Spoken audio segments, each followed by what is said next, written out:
মা নাই, বাবা নাই, টাকা নাই, পুজোটা কিভাবে ভালো লাগবে বলো?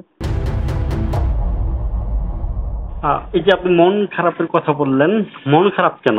আচ্ছা, মা নাই, বাবা নাই, টাকা নাই, পুজোটা কিভাবে ভালো লাগবে বলো?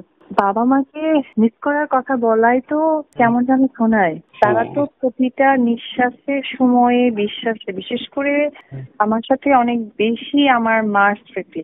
তো এখানে আসলে বলার তো কোনো স্পেস থাকে না, তাই না? দুদিন আগেই হচ্ছে জন্মদিন গেল আবরাম খান জয়ের। তার জন্মদিনে সাকিব ভাইয়ের বাসায় গিয়েছিলেন, তো সেখানে আসলে সাকিব ভাই এর সঙ্গে সময়টা কেমন কাটলো আপনার?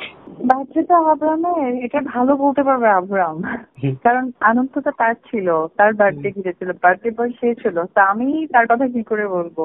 না, তারপর ধরেন অনেকদিন পর দেখা হলো সাকিব ভাইয়ের সঙ্গে বা ভাইয়া, এই ব্যক্তিগত বিষয়গুলো নিয়ে আমি আর কোনো কিছুই বলতে চাই না। আচ্ছা আচ্ছা, ঠিক আছে। সোশ্যাল মিডিয়াতে আমি আসলে সোশ্যাল মিডিয়াতে শুধু সোশ্যালাইজ যে কাজগুলো আমার হবে, একজন উপবিশ্বাসকে আপনারা বা দর্শকরা যে জায়গা থেকে চিনে, জায়গাটা সৃষ্টি হয়েছে একটা লং টাইমের, আমি চিন্তা করি যে আমি আমার দর্শকদের গণ্ডিটা না ওই পর্দা পর্যন্তই রাখবো, পর্দার ভেতরে আর আমি মানে খুব পারিত পক্ষে বলবো না বা বলার ট্রাই করবো না। বেশ ব্র্যান্ড প্রমোশন আপনাকে দেখতেছি, কাজের ব্যস্ততা কি? ব্র্যান্ড প্রমোশন আসলে অনেকগুলো আছে, আর সিনেমা নিয়েও কথা চলছে, দেখা যাক।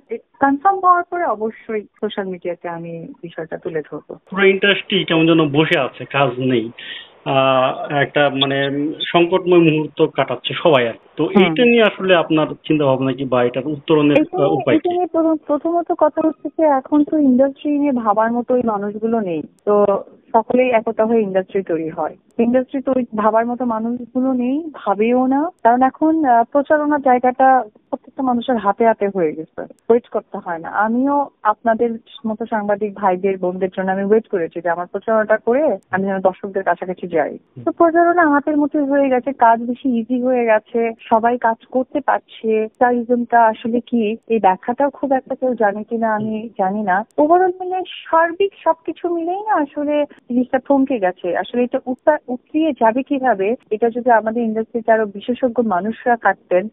আমি যেমন বিগত দিনে রাজা কাকিরকে পেয়েছি, আমি পেয়েছি কবরী ম্যামকে, আমি পেয়েছি ববিতা ম্যামকে। তারা আমাদের বেশ কিছু শিখিয়েছে যে একজন নায়িকা কি হওয়া দরকার, কি সুলভ চলা দরকার। তো আসলে আমাদের কাছে তো কেউ জানতে চায় না, তো আমিও জানতে যেতে চাই না, তো ওই জানানোর জায়গাটা আসলে সৃষ্টি হয় না। তারপরেও আমি চাইবো যে এখন অনেকেই নতুন কাজ করতে আসছে, এটার জন্য ওয়েলকাম, এবং তারা যেন ভালো কাজ করে তাদের মেধা বুদ্ধিতে যেন ইন্ডাস্ট্রিকে অনেক টপ অফ দ্য তুঙ্গে নিয়ে যায়, এটা আমার প্রে থাকবে অন্তর থেকে। ভালো থাকবেন। লং টাইম পর কথা হলো ভাইয়া আপনার সাথে, আপনার জন্য অনেক অনেক মানে দোয়া, ভালোবাসা।